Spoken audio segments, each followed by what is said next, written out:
Hey there, and welcome to this week's From the Vault episode from the Magdalen House podcast. We are a 501c3 nonprofit organization based in Dallas, Texas, and known affectionately by many as Maggies. Every first and third Wednesday, we bring you a new release. In our From the Vault episodes, we share past podcast releases from our 3 different podcast series, Recover Ed, Recovered Interviews with Alcoholics, and Hope for the Family. Our podcasts aim to connect, inspire, and educate alcoholics, loved ones, and the community to the Magdalen House and the services we offer. We're so glad you're here. Thanks for listening. Okay. Well, thank you everyone for being here this morning. It is our podcast live stream. So if this is your first time on, once a week, we do a workshop series, which is now a podcast. And season 2 just recently dropped on Spotify and Apple Podcasts and all the other places that you listen to your podcast. And it's one of the best things I get to be a part of today. I always feel like I just stop after and just feel like I just learned so much. And I feel so grateful that I get to connect with such strong women in recovery every week. And so I'm so excited for you all. I think most of you know how this is done. If you have questions, feel free to ask. If you don't have questions, that's okay. I will ask questions. You can type them in the chat. You can interrupt me. You can speak up. Very laid back. I'm just glad that you're here. So our guest this morning is Lacy. And one of the things that I love about Next Step is I feel like, and I say this a lot, but I haven't said it in a long time, that I get to know women through the women they sponsor, because I see their sponsees and I get to meet with their sponsees every week and I get to see what they do. And we talk about, sponsor direction and all that stuff.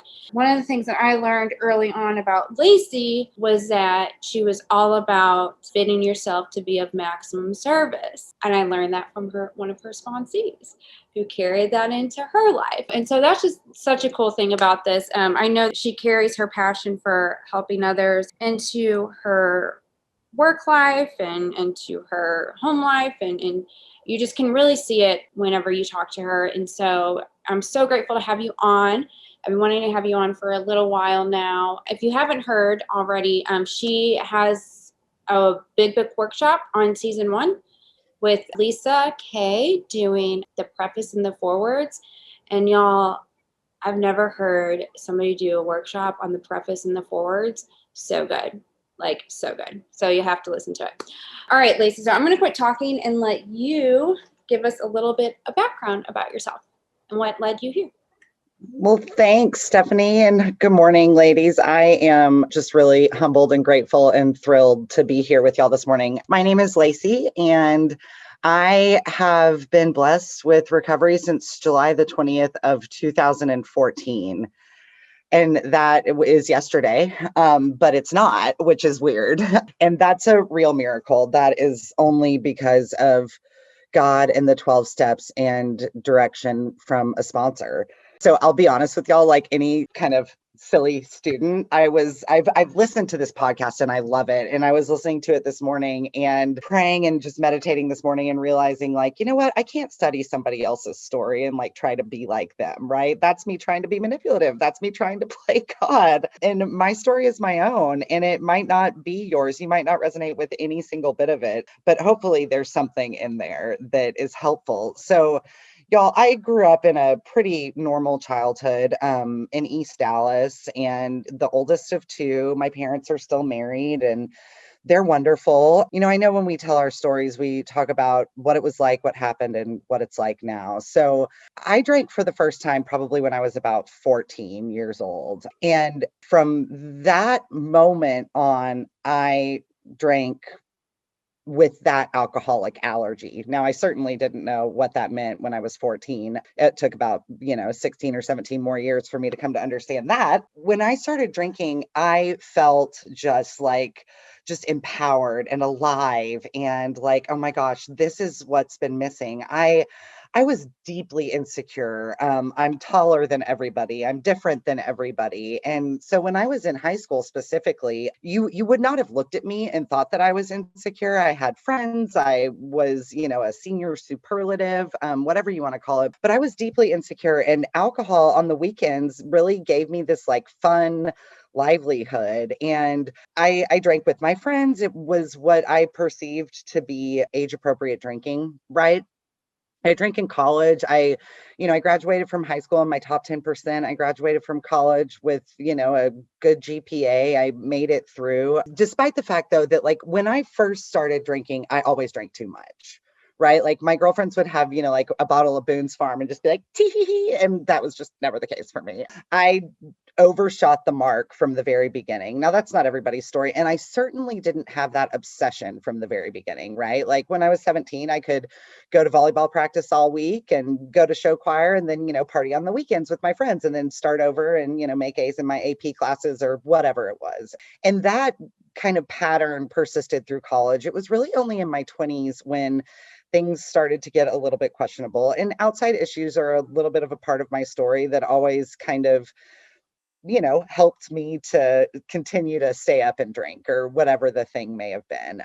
And in my 20s, it got a little bit, questionable, but everybody around me drank a lot. Almost everybody I know is a hard drinker. I know a handful of moderate drinkers, as the book describes to us, right? People who can kind of take it or leave it, have like a half of a beer and that's it. And that's honestly baffling to me. I'm like, what are you doing when, people leave half of a margarita on the table? So in my 20s, I got really involved in church and I was serving and I was going to church, and I was going to church really kind of for the first time where I was really like getting anything out of it or pouring anything into it, right? I was developing community there, and I knew that my drinking was bad, and I would pray for, God to take that bad drinking away or, any consequences. I went to therapy and he was like, hey, maybe you should try AA. And I was like, hey, no, because I didn't know how to be a person without alcohol. Okay. Like I didn't know how to go to dinner. I didn't know what to do with my hands. I didn't know how to have a conversation. I really did. I was like, well, everybody's staring at me if I'm drinking Topo Chico.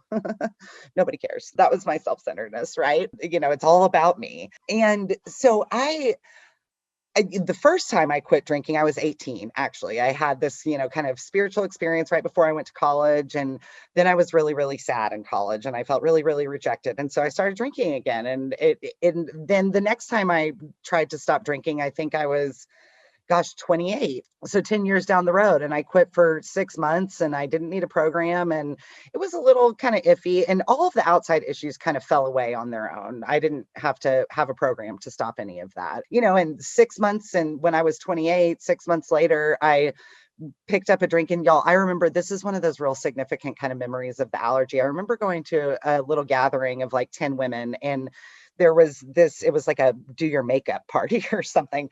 And there was this like small, those cute little like clear punch things that click the spout and you pour your little drink. And there was one of those that had one bottle of vodka next to it that they had poured in, and it was some vodka lemonade thing. And I looked around the room and I was like, well, that's not going to be enough for all of us, right? Like it was just one bottle of vodka for 10 women and it was in punch. So what? And in hindsight, I am seeing that that's that obsession. And that's really kind of that allergy too. Once I have that one drink, I am very concerned that there is not enough. I have a friend who says once I start, there is a scarcity problem, right? Even though it's the bar's job to keep me and everybody else in the bar entertained, I'm like, they're not going to have enough vodka for me. But I didn't understand fully what was happening. To be honest, I thought I had a behavior problem because I would drink more than I wanted to. And then I would wake up and I'd be like, I'm not doing that again. Like I'm gonna control it this time. And I continued to not control it. I continued to be the girl crying on my way out of the restaurant or bar or fighting or whatever. I didn't have any of those big consequences. Okay. So like I didn't end up in jail. Nobody was begging me to get sober. I didn't hide bottles in air vents or the back of the toilet. And so I thought I was better than you, honestly. The first time I came into AA in 2012, at the suggestion of a therapist, I was looking for differences, right? I was looking for my way out of that room. And I heard a lot of people talking about that, they went to jail or their people were begging them to get sober or things were terrible. And y'all, it was not good. Like, I was miserable. I was very sad. I was very ashamed, but I was like, well, none of that happened to me. So I'm not an alcoholic. You guys are losers. Goodbye. And I went on and I kept on drinking, right? In 2012, I was really involved in the church and I was serving youth and I was serving on Sunday mornings and I was singing and just all of the things, right? Like, I had this like great, I thought, relationship with God. And it was the Lenten season, right? Where we give things up in some of the faiths. So I gave up booze, right? Like any good drunk for Lent. And in that period of time, I was working in ministry even at the time, y'all. Like, I was running a ministry for women who had been incarcerated. In that period of time, my sister came over to Dallas. She's 2 years younger than me. She came over to Dallas one day to, go out with the fam. And my dad looked at her when she walked into the house and was like, honey, you're yellow. You're not going anywhere. Her skin, her eyeballs were yellow. And she ended up in the hospital the next morning with alcoholic hepatitis. And that was not something I had ever heard of. I was very righteous and holy on my I'm not drinking during Lent high horse at this point, right? I remember going to visit her in the hospital, and she's 26 years old and like looks like her skin had been colored in with a highlighter, looks like her eyeballs had been colored in with a highlighter, just yellow, which is a hepatitis reaction. What I knew about hepatitis at that point in time was like, you can get it from a tattoo and it turns you yellow, and just, I don't know, I didn't know anything. And in the hospital sitting there with her, I remember the doctor like handed me and my mom and dad a piece of paper that had this mortality graph. And I recognized that the graph was trending poorly, but I still didn't know what I was looking at. The end of that story, tragically, is that she died a week later of alcoholic hepatitis when she was 26 years old. And in that week, I remember talking to my parents and saying, she's an alcoholic. She needs to go to treatment. And she was, asking when our cousin's wedding was. And I was like, she's not going to that. She's got to go to treatment. Like, I had no idea that that was the way that her story was going to end, that was the way that her life was going to end, right? Like, that was not on the radar for me. And I had not been able to really look at my own disease at that point because I was so critical of her. My sister dies in March of 2012, which gives me every reason in the world to never drink again, right? Like, here's a 26-year-old who died of alcoholism. And my experience or my thought of the way that people died of alcoholism was in, a terrible car crash or cirrhosis. And neither one of those things were happening. Cirrhosis wasn't being thrown around. And like I said, I had never heard of this alcoholic hepatitis before. She died a week later, and it was tragic, and it was emotionally violent, and it was horrible. And it gave me every reason to never drink again. And you know what it also gave me was every excuse to drink. Right? Like, you have no idea what I've been through. This is so tragic. I can't deal with life. I'm going to drink. So after that, I was resentful at her, at me, at my parents, at our friend group. Why didn't we intervene? Why didn't we do any of this? I know a lot more now just about, the power of God and the power of the 12 steps. And I'm not here to say that like that happened for a reason. I do not love that statement. I don't. I can tell you that is part of the darkness of my story that I can now use to help other women. And that is a beautiful thing. And that in Sarah's death, our family has broken and reunited, right? Which also has a lot to do with God working through me in these 12 steps. And I'll talk about that in a second. But so after she died, I did not know how to go on, right? Like there was grief, there was more drinking, there was don't drink, then it was just like off to the races. And so that's when I went to treatment for the first time. I had gone to AA before that. And I think about this now, honestly, like I can remember standing across from my sister before she died and being like, yeah, I went to AA. And what I wanted was for her to be like, oh, I need to go to AA. Right? Like, I wanted her to know that I had gone to AA and that she needs to go to AA. It was real manipulative, if that makes any sense. So I had been in AA a little bit and I was like, this is kind of terrible and I don't really need this. And after she died, I was in deep grief. I couldn't stop drinking. There were some outside issues. So I ended up resigning from my job and checking into treatment for the first time. And, I went off into the desert for 35 days and I learned a lot about trauma and my inner child and all of those things that have absolutely nothing to do with the 12-step program. And every night when I was in treatment, we had to go to an A, right? Like we had NA and AA and Codependence Anonymous and all of the things, right? And when I got to treatment, I certainly didn't think I was an alcoholic. Like I knew that my drinking was pretty bad and I was a blackout drinker, but it wasn't hurting anyone. I put air quotes up for the podcast, but my drinking wasn't hurting anyone except for me, I thought. Turns out people were a little worried about me and I was really a jerk to a lot of people in that time because I was so self-centered. So I go to treatment and I don't think I'm an alcoholic. And the therapist in treatment is like, hey, maybe you should go to Alcoholics Anonymous while you're here. Cause I was trying everything else, right? Like the cool group, the kids are in NA and, Codependence Anonymous. I don't know what that means, but that feels like it's probably a problem for me or something, right? And so I started to go to AA and treatment. I heard a lot of stuff, right? Like I remember we read How It Works every single meeting and it started just to become words. I didn't really hear what anybody was saying. I heard the 12 steps, but I did not walk away from 35 days of treatment with an understanding of step one. What I walked away from with was, here are the things that are going to keep me in my problems. I had to do this like circle thing. And it was like, here's the problems I'm in treatment for: outside issues, grief, alcoholism. And then the things that are going to keep me there are if I ever get hungry, angry, lonely, or tired, right? Have y'all heard that one? Like, halt.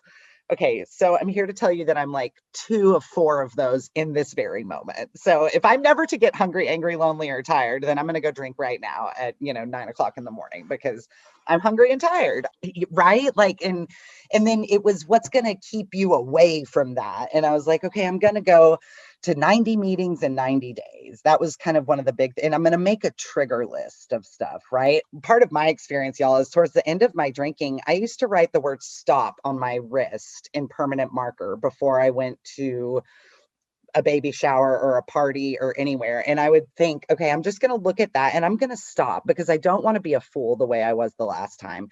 And I would look at that 2 drinks in and I would think, no, it's fine. Right. And so I, at this point, believe that I have a behavior problem. Like, Lacy, you were going to stop. You made a plan. You wrote it on your arm. What is wrong with you? I didn't understand that that was this allergy that this book tells me about, right? That I have this seemingly hopeless state of mind and body. And that once I put a drink in my body, I'm off to the races. I have this allergic reaction and this phenomenon of craving. And writing stop on my wrist or going to 90 meetings in 90 days isn't going to get rid of that, right? Like that, this is for a lifetime. I have this alcoholic body, this allergy that once I drink, I can't stop. So I walk out of treatment and I Google the nearest AA meetings around me and I go and people are sitting in there and there's this woman who's like 10 years older than me and she's just crying and crying and crying and crying. And she's like, I'm just not going to drink today.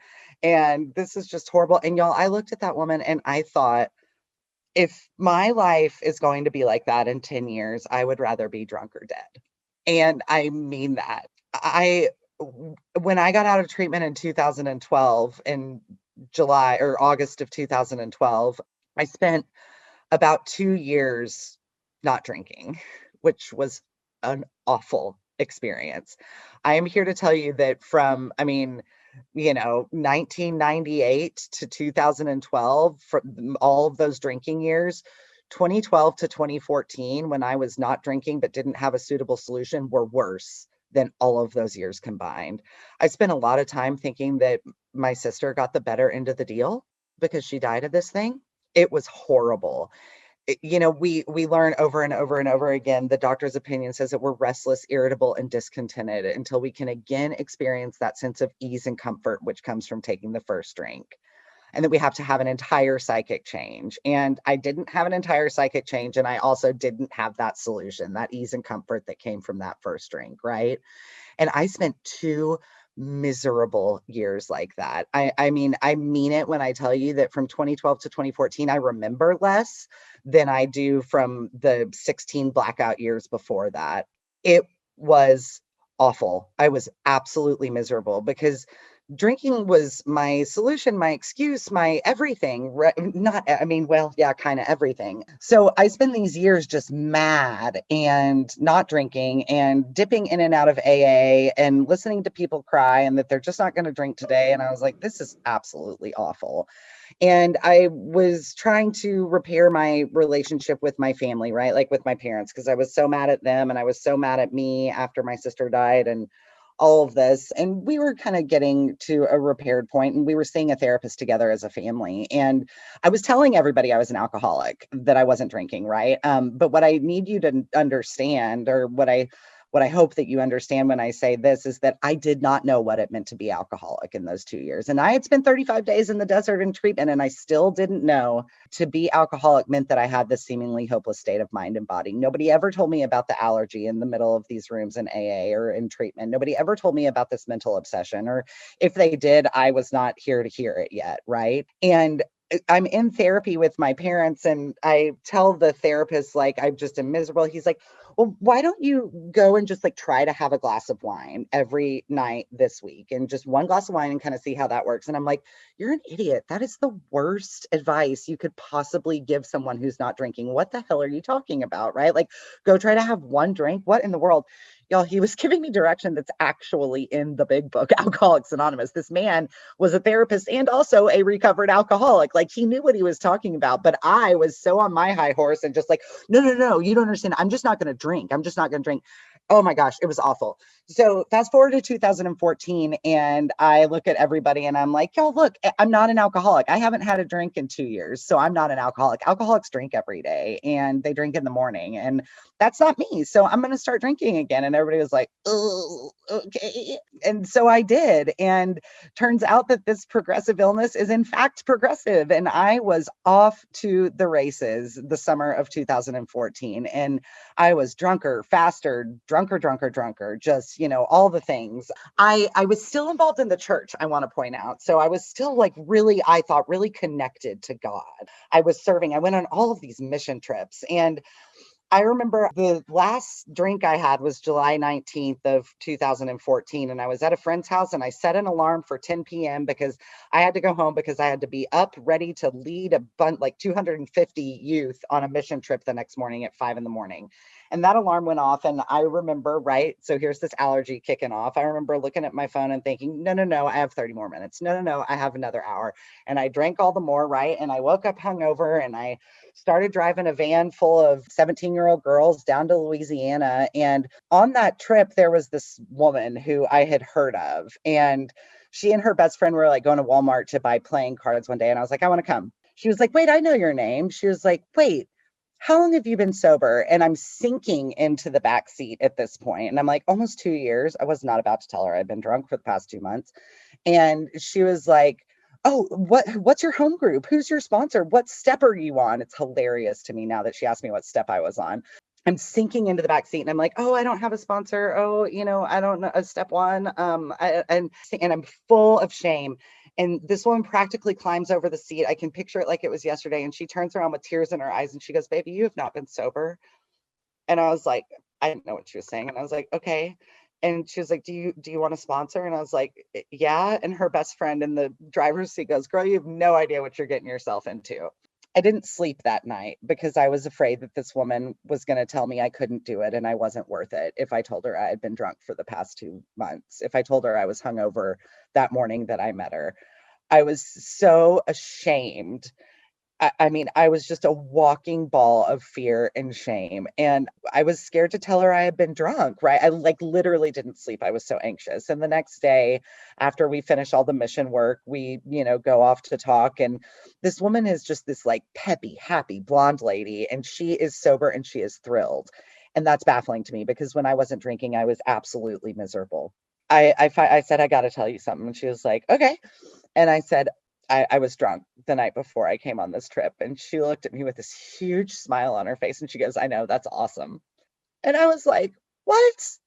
I mean, I was sure she was going to tell me that I had to jump through hoops or that I wasn't worth it or she was going to shame me or she was going to judge me. And she looked at me with a smile and said, I know, that's awesome. That I had been wasted. And I was like, okay. And she was like, baby, you've got this allergy. And I was like, I don't know what you're talking about. And she said, you're desperate. And I said, I'm not. And she saw something in my eyes that I didn't know. She saw that I was dying of this thing and I didn't know it. And when we got back from that trip, I'm here to tell you that I was planning on going to a house party where I was going to have 3 beers, right? I had been negotiating those 3 beers in my head all week long. And we got back and she found me in a sea of people and she said, meet me at this address at our home group now tonight at 7:30. And instead of going and having those 3 beers that I had negotiated with myself, I did. I went and I met her there and we got to work. And that night she said, I want you to read, the title page of the big book through page 43 and call me. And I think I read it that night and I called her like at 11 and she was like, okay, we're going to get to work. And I was desperate, even though I didn't think I was. I didn't want to quit drinking entirely because I didn't know how to be without it. I knew for sure that once I started drinking, I couldn't control the amount that I drank. I knew for sure that I blew way past that line every time I drank, except for the one time that I held on to forever and ever and ever, right? Like I only had one margarita tonight, guys. I'm not an alcoholic. The normal drinker doesn't have to call their friends and brag about the one margarita. It makes me so emotional because it's just so beautiful, the power of God and living these principles in all of our affairs, right? My sponsor lives these principles in all of our affairs and has taught me how to do the same thing. And she found me dying when I didn't know I was dying. And she lives this thing out loud and practices this so ferociously that she taught me how in her actions. So I followed her direction. And that's what I still do today. I feel so grateful that I have the same sponsor today who leads me into the book. She told me, I want you to keep that book with you because my job is to direct you back to that book and back to the direction there and back to God. And your job is just to be willing and take some action. And that's what I still do today, 6.5 years into the deal. And I realized this morning that I hadn't talked to my sponsor about this, that I was doing this like chit chat with you ladies today. And I was like, oh gosh, I should have called her. I should have talked to her about that. Am I trying to run the show? Like, oh my gosh, what am I doing? And I called her and I 10th stepped on her voicemail this morning. And I said, hey, I just realized that I'm doing this morning and we hadn't talked about it. And I don't know if that's me running the show. I've been in prayer. I've done my prayer and meditation this morning. I'm here just to be helpful. God is going to direct this conversation. I have no idea what it's going to be. But y'all, when I was first out there telling my story early on in sobriety, I had no idea what to do. I didn't know how to and she was like, it's your story. You don't make notes. It's how God works in your life. You just talk straight out of the book. That's it. And so she hasn't called me back yet. So we'll see what happens with that 10th step. But I love this program so much. I love that there are literally 12 steps to a spiritual awakening, and that's it. And all it takes from me is willingness and a bunch of action. I don't get to just sit in my pity and my shame and want something to be different. I have to take some action for something to be different. But I'm here to tell you that the more action that I take, the more faith that I get. I early on, I was like just real hardcore studier of this. And I thought I had to be perfect at this. And my sponsor was like, no. You just take the action. The only thing that you have to be sure of, Lacey, is your truth in step one. And my truth in step one is that I'm going to drink again, no matter what.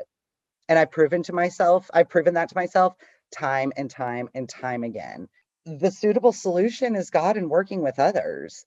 The suitable solution isn't sitting my butt in a meeting crying and complaining. That's not helpful. Gosh, that's not helpful. And when I did that, I'll say it again. When I heard those people just crying and not talking about the solution and talking about how they were just not going to drink today, I thought that death was a better option than that. And that's not a hyperbole. That's a real thing. So I hope that was a little bit of a good background. Yeah, I was nodding along a lot because I remember whenever I came in and I was thinking, like, if the best thing in my life is that I'm sober and I'm celebrating milestones, that was like a death sentence for me. Because like all I knew was being miserable in sobriety. And so Absolutely. I really related with a lot of that. Does anybody have any questions? Well, one of the things, since you were kind of just talking about it, was running the show. And I know whenever we talked yesterday, you said that you had this experience, I think with step 5 and like realizing how you were playing God. Do you mind sharing about that experience and what it is to play God? Yeah, that's a great question. Thank you. So the 4th step, y'all, I'm a procrastinator. I am a hardcore procrastinator. And my sponsor gave me 2 weeks to do my 4th step. And she only gave me that long because she was out of town for a week and then I was out of town for a week. And then we were going to meet and do it. And you better believe that I sat down and I wrote out that 4th step the night before we were meeting to do my 5th step. And I didn't understand. The book gives me the instruction to look where I was at fault. Where was I selfish, right? Page 62 starts to tell me that I'm selfish and self-centered to the core, which was honestly at that point in time horrifying for me to understand. When I sat down and I did my 5th step with my sponsor, and she started as an objective third party, not shaming, not judging, just pointing out these patterns of behavior, these ways I show up in life in that 4th column of my 4th step, that I'm selfish, that I'm self-centered, that I am chronically in self-pity, that I'm judgmental, that I'm manipulative, that I'm playing God. That one specifically, the playing God piece, was so horrifying for me to hear, because when my sponsor and I talked about steps 2 and got on our knees and did that 3rd step prayer, I was like, yeah, heck yeah, God will my life. Yes, God, take it. Yes, I believe in a power greater than myself. Absolutely. Like, I thought I had the God idea figured out, which is a real tragic place to be. The book tells us that we have prejudices, right? And so I had to put aside all of who I thought God was. And when she told me, Lacy, you're playing God in people's lives and in your life, I was horrified. I was more horrified to hear that than I was to hear that I was selfish, because really I just thought that I was like a really good person and a doormat, and that I was letting you take advantage of me, and that I was just here to meet your needs and whatever. And that's probably a whole nother thing. But I play God in my life to the extent that this morning I was listening to other people's podcast interviews, trying to brush up to be the best version of me for this interview. Okay. That is an example of me playing God. That's not giving God any space to speak through me, right? I love the line in the book. It says the alcoholic is the great example of the self-will run riot. Playing God looks a bajillion different ways. It's manipulation. It's my ego, right? My pride and my ego, instead of letting this power greater than myself get in the middle of all of that. It's me thinking that all of my ideas are best. It's me thinking I don't need to 10th step to my sponsor because I know what she's going to say. I don't know what she's going to say. Like, listen, yes, these character defects were shown to me in my 5th step. And that was the first time that I even recognized them. And my job today is to continue to recognize the way that I play God, the way that I manipulate. And manipulation can look like, oh, I left my hat at your house so I can come back and get it, just so that you have more FaceTime with me so that our friendship gets stronger. That's how my brain works. That's ludicrous. Like, what kind of actual friendship is that, right? Like, I'm manipulating it so that I can be in front of you again.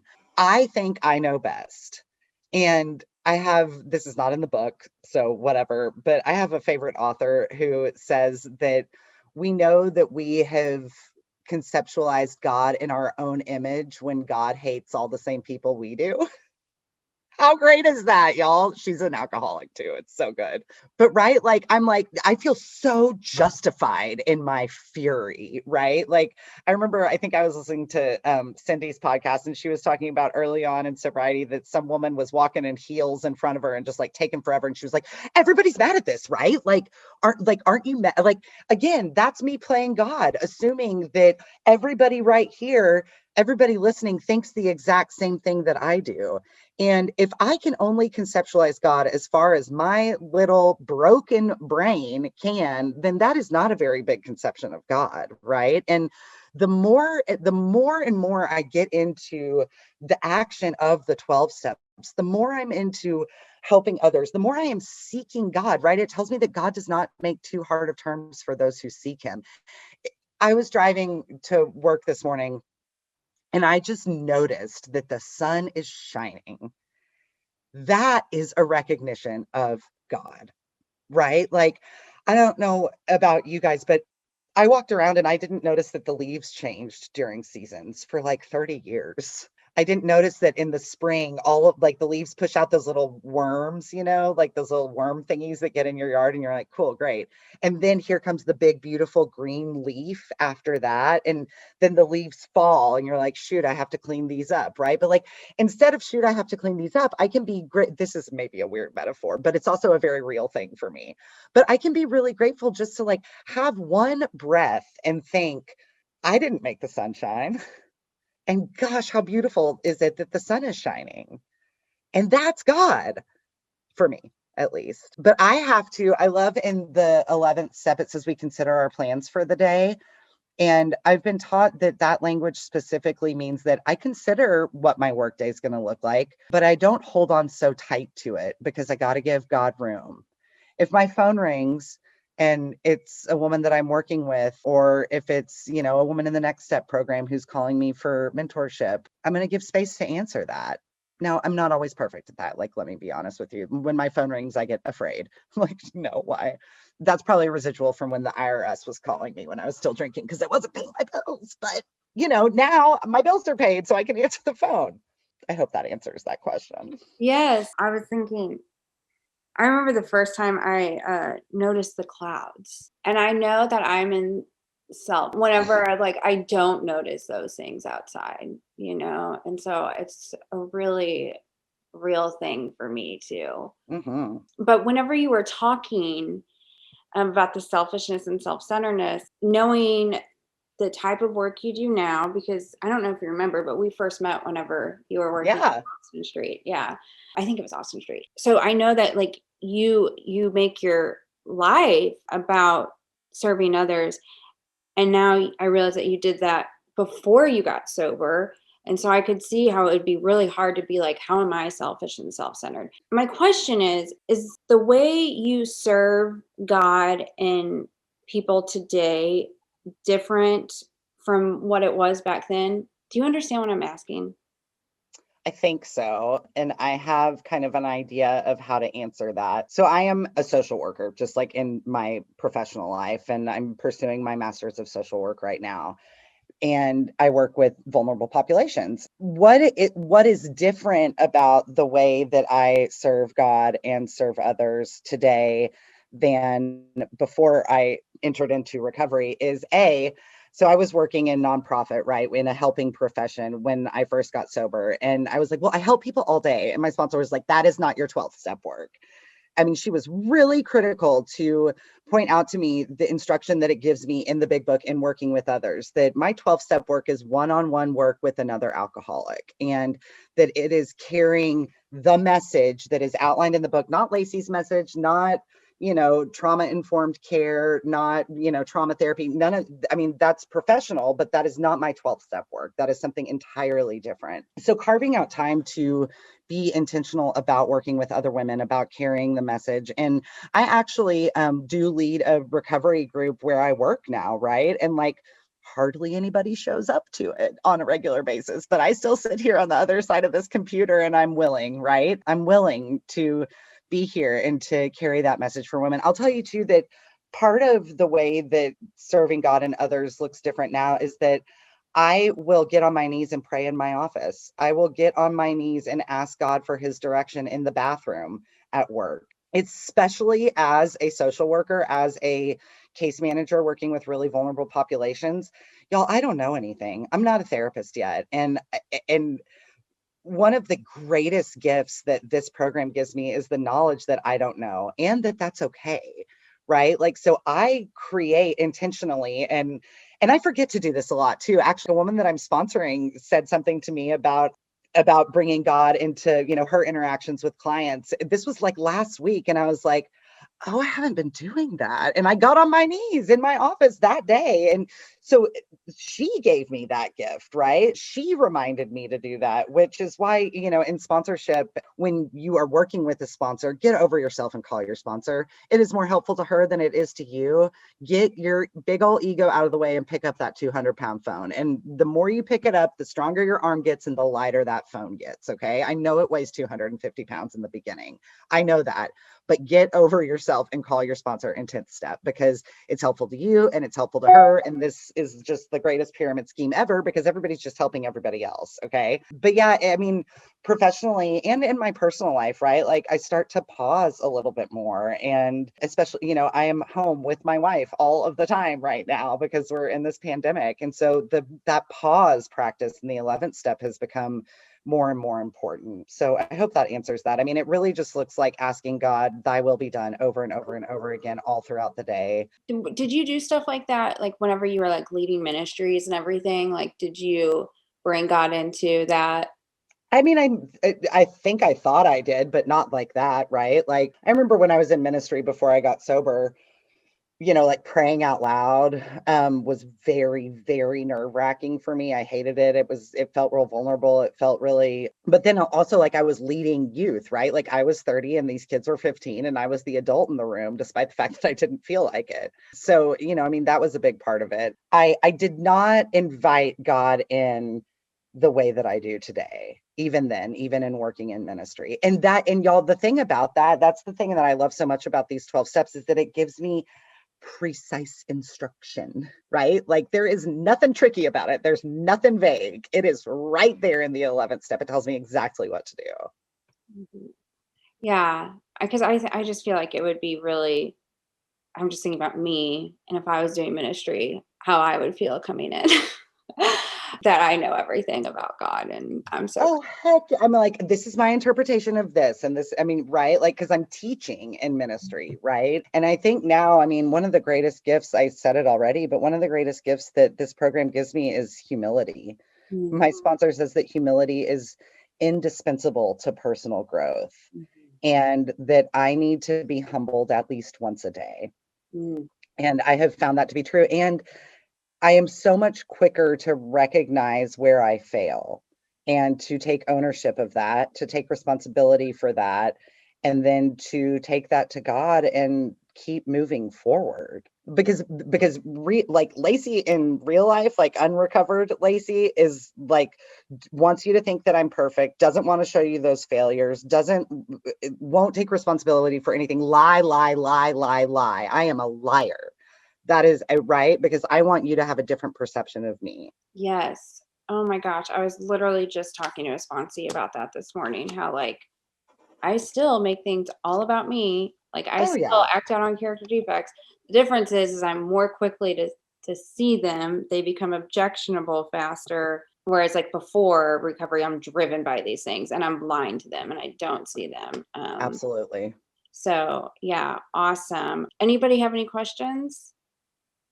Okay, so I do want to talk to you about your sister died of alcoholism, and I'm assuming you owed her an amends, correct? I did.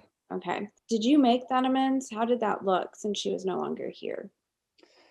So that looked two different ways. So keep in mind that I was still a bad drunk when she died. I did have a friend when she went into a coma for about 4 or 5 days before she died, or was intubated and in a medically induced coma. And I did sit at her bedside and beg forgiveness in a very, very manipulative way, wondering if she was going to die and like wanting to clear that up for myself, if you will. So fast forward 2 years later, when I have worked the steps with my sponsor, and my sister was actually the first amends that I made, which was maybe a little selfish of me because she couldn't talk back or retaliate to me, right?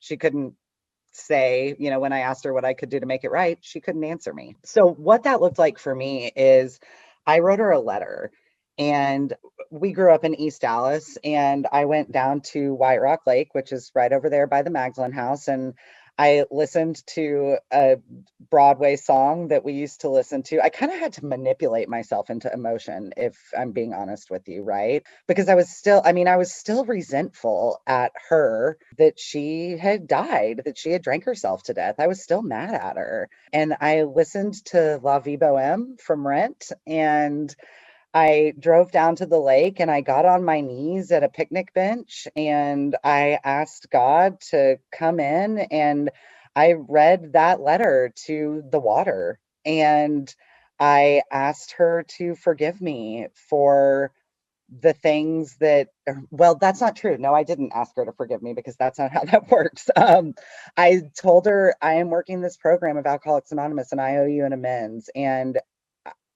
I don't know what I can do to make it right. And I told her that I loved her, and that was that. And I also want to say though that when I was in treatment right after she died, I did a lot of things that were kind of treatment guided. Like I attached a letter to a balloon and sent it into the sky, and just all kinds of stuff that did not work for me at that point. It was truly this amends process and me having a full understanding of my own character defects and how I was so judgmental of her and how I was so selfish, so sick in my own addiction.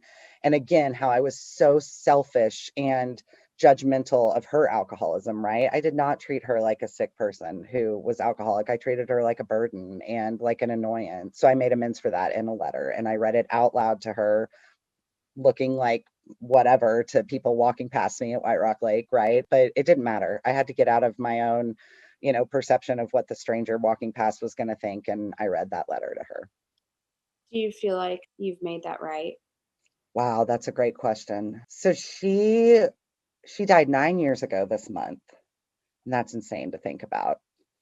Early in my sobriety, it was almost, well, in that fake sobriety too, right? In those dry years, it was more about her than it was about me.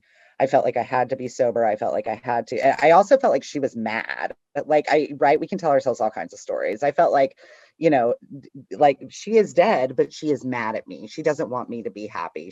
These are the crazy things that I'm telling myself. Do I feel like I've made that right? I think I continue to try. I think I continue to remember her and remember her realistically. She was hard. She was challenging. She was stubborn. She was also funny. She was also an alcoholic. And when we're sick like that, we are hard to be around. I think that working with other women is the space where I can continue to honor her and make that right. It's also right, like the thing that ensures my own recovery. And it's part of what I promised God I would do in my third step. But that loss and everything that I did to hurt her while she was alive are things that I can acknowledge now, and which were things that I was taking to the grave, right? Like I was not putting that on a fifth step. I mean, I did, but like those were things I was taking to the grave. And I can bring that into the light now, and I can honor her life and mine and all of yours just by continuing to work this program and seek God and work with other women and not fluff up her memory of her life, but also not ignore that she had a beautiful life. Mm. Yeah. I was resentful for Mhm. 5 years at least. Yeah.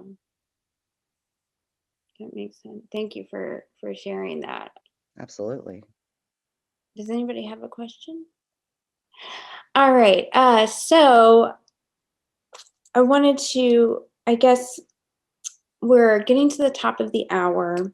Before I ask the wrap up question, can you tell us what, I guess, the best gift that recovery has given you? Not sobriety, because I know you've been dry sober, but like what recovery has given you?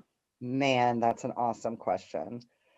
I could spend the next hour talking about this. I'm going to cry, so just get ready. The best gift that recovery has given me is the courage and direction to live authentically out loud, to really be honest and be my true self, and know that none of your opinions of me are actually any of my business.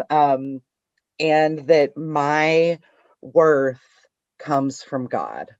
It doesn't come from my wife. It doesn't come from another person. I say living authentically because 6.5 years ago, I did not know that I was gay.